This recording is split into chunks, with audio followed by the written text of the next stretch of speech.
Alors bonjour, aujourd'hui à la capsule Histoire de Saints, on vous présente la vie de Monseigneur François de Laval, que vous pouvez voir là derrière moi. Alors c'était un grand homme, physiquement, mais aussi de par la grandeur de son âme.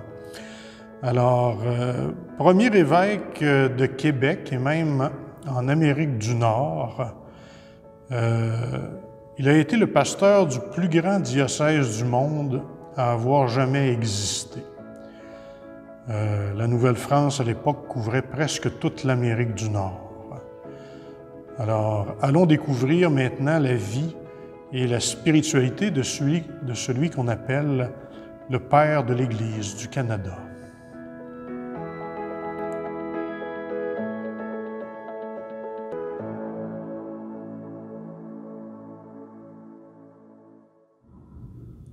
Alors, François de Montmorency-Laval est né le 30 avril 1623 à Montmigny-sur-Avre, dans le diocèse de Chartres, en France. Il est le troisième enfant d'une famille de 7 qui compte 6 garçons. Il vient d'une famille seigneuriale. Son père est d'ailleurs chevalier. François a 8 ans quand on l'envoie étudier chez les Jésuites, où il fera toutes ses études. Son père étant décédé alors qu'il a 13 ans, ses 2 frères aînés mourront quelques années plus tard. Comme il est le troisième garçon de la famille, sa famille le presse de renoncer à son projet de sacerdoce et de se marier pour assurer l'avenir de la famille. Après avoir prié et consulté, il retourne aider sa mère et il prépare la succession pour un autre de ses frères plus jeunes. Cette tâche accomplie, il retourne étudier pour devenir prêtre par choix. Il sera ordonné prêtre en 1647. Nommé archidiacre du diocèse d'Évreux pour assister l'évêque, il aura la charge de 155 paroisses. Vous avez bien entendu, là, 155.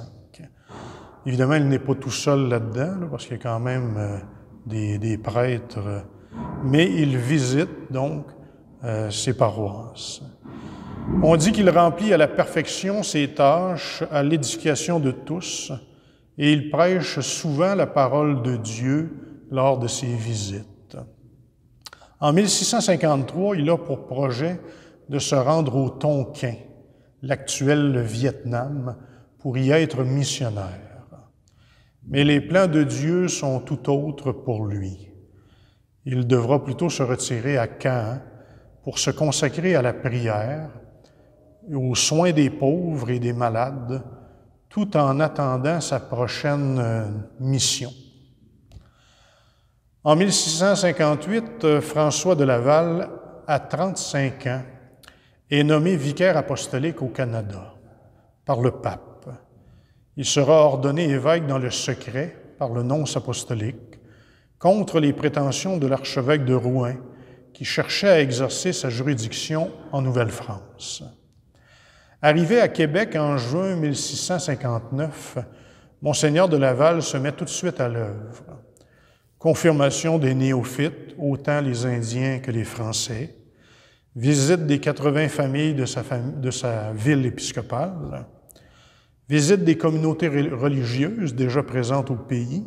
On parle donc des Jésuites, des Ursulines, où il va connaître Marie de l'Incarnation, des Hospitalières, il va connaître Catherine de Saint-Augustin.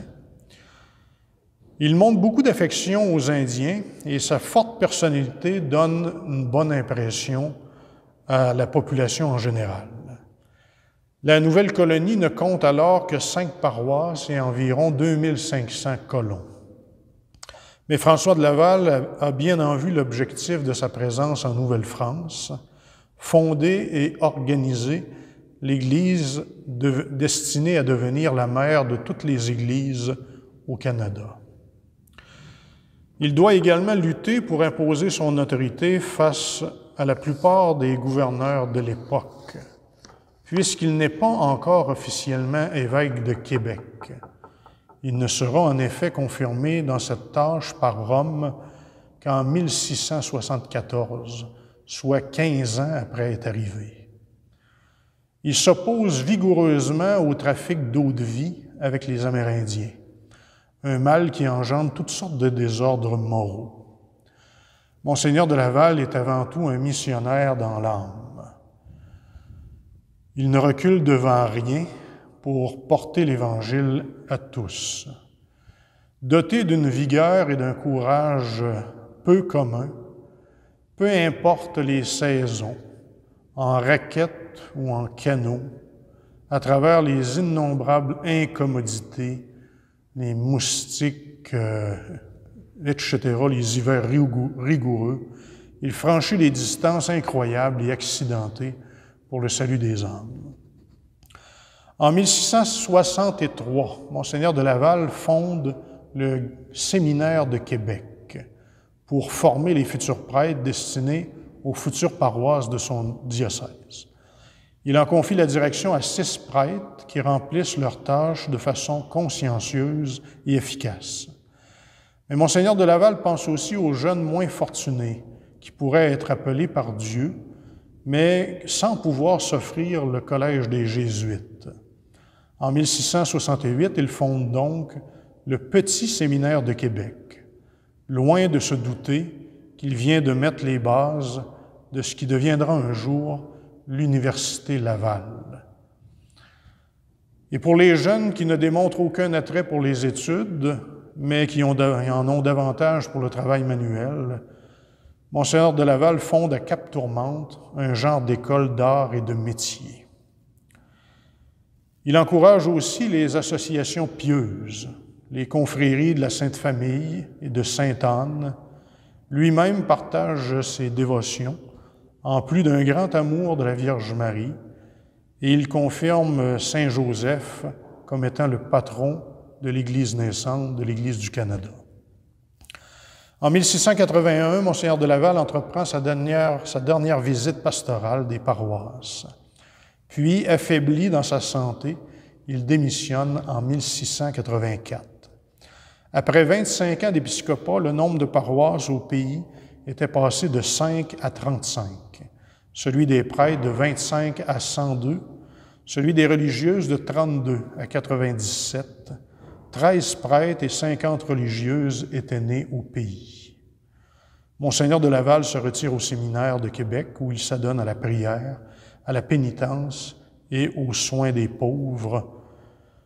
Dans une grande humilité, il encourage les prêtres à se soumettre à l'autorité de son successeur, dont les vues sont complètement à l'opposé des siennes.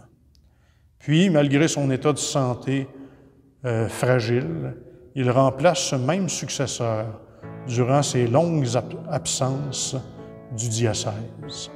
Et quand on dit longues absences, là, c'est pas des mois, c'est des années. Hein. Dans ce temps-là, quand il allait faire un tour en Europe, là, il prenait du temps avant qu'il revienne. C'est là, dans une humble chapelle, un jour à Saint-Germain-des-Prés, qu'au loin une voix vous appelle depuis la côte de Beaupré. Sur cette terre amérindienne, autour de l'île d'Orléans, où naissait l'âme canadienne et tout un peuple en même temps. Menez dans un canot d'écorce, vous parcouriez le Saint-Laurent, sans autre garde ni escorte que quelques braves paysans. Pas de cheval, pas de carrosse, non, c'est à pied que vous alliez. Sur vos raquettes, puis sur les glaces, chez l'habitant de ces contrées.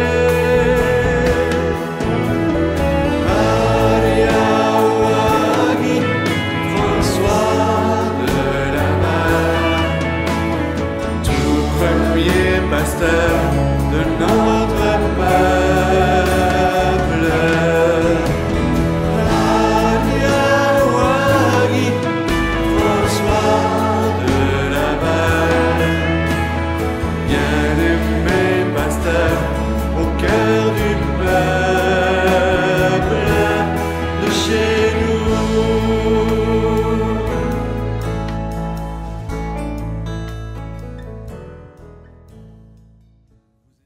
Alors, je veux maintenant vous lire un extrait d'une lettre de Monseigneur de Laval. C'est tiré d'un livre écrit spirituel de François de Laval, qui a été écrit par Hermann Giguère. Et cette lettre s'adresse à des missionnaires. Instruction pour nos bien-aimés en notre Seigneur, Claude Trouvé et François de Salagnac, prêtres, allant en mission aux Iroquois, situés en la côte du nord du lac Ontario, en 1668. Qu'ils se persuadent bien qu'étant envoyés pour travailler à la conversion des infidèles, ils ont l'emploi le plus important qui soit dans l'Église, ce qui les doit obliger pour se rendre dignes instruments de Dieu, à se perfectionner dans toutes les vertus propres d'un missionnaire apostolique, méditant souvent à l'imitation de saint François Xavier, le patron et l'idéal des missionnaires, ces paroles de l'Évangile: « Que sert à l'homme de gagner l'univers s'il perd son âme? » Qu'il tâche d'éviter deux extrémités qui sont à craindre à ceux qui s'appliquent à la conversion des âmes, de trop espérer ou de trop désespérer. Ceux qui espèrent trop sont souvent les premiers à désespérer de tout à la vue des grandes difficultés qui se trouvent dans l'entreprise de la conversion des infidèles, qui est plutôt l'ouvrage de Dieu que l'industrie des hommes. Qu'ils se souviennent que la semence de la parole de Dieu porte fruit dans la patience. Ceux qui n'ont pas cette patience sont en danger, après avoir jeté beaucoup de feu au commencement, de perdre enfin courage et de quitter l'entreprise. Les talents qui font les bons missionnaires sont être remplis de l'Esprit de Dieu. Cet Esprit doit animer nos paroles et nos cœurs. La bouche parle de l'abondance du cœur. N'avoir rien dans notre vie et dans nos mœurs qui paraissent démentir ce que nous disons ou qui mettent de l'indisposition dans les esprits et dans les cœurs de ceux qu'on veut gagner à Dieu. S'il faut se faire aimer par sa douceur, sa patience et sa charité, et se gagner les esprits et les cœurs pour les gagner à Dieu, souvent une parole d'aigreur, une impatience, un visage rebutant détruiront en un moment ce que l'on avait fait en un long temps. L'Esprit de Dieu demande un cœur paisible, recueilli, et non pas un cœur inquiet et dissipé.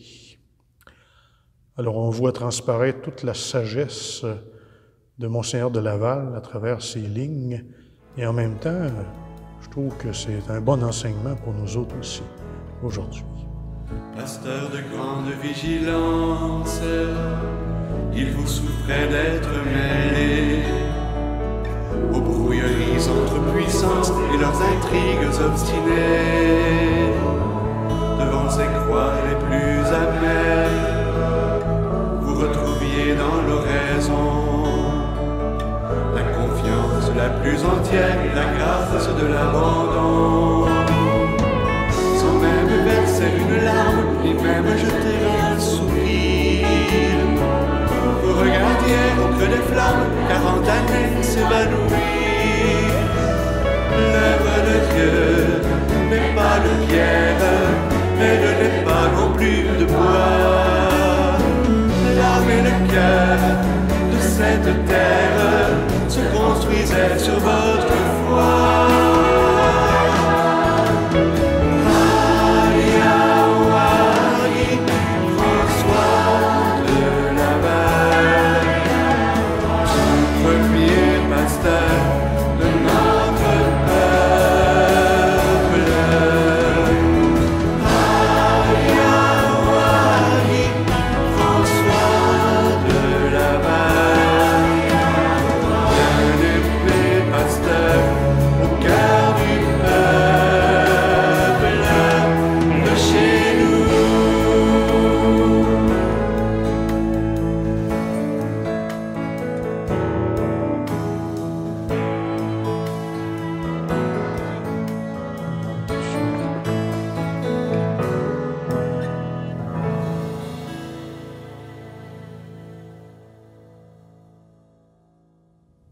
Dans sa vieillesse, Monseigneur de Laval souffre de plaies aux jambes qui ne guériront jamais.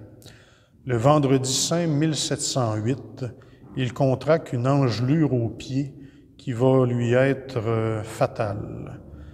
Elle va être de plus en plus douloureuse.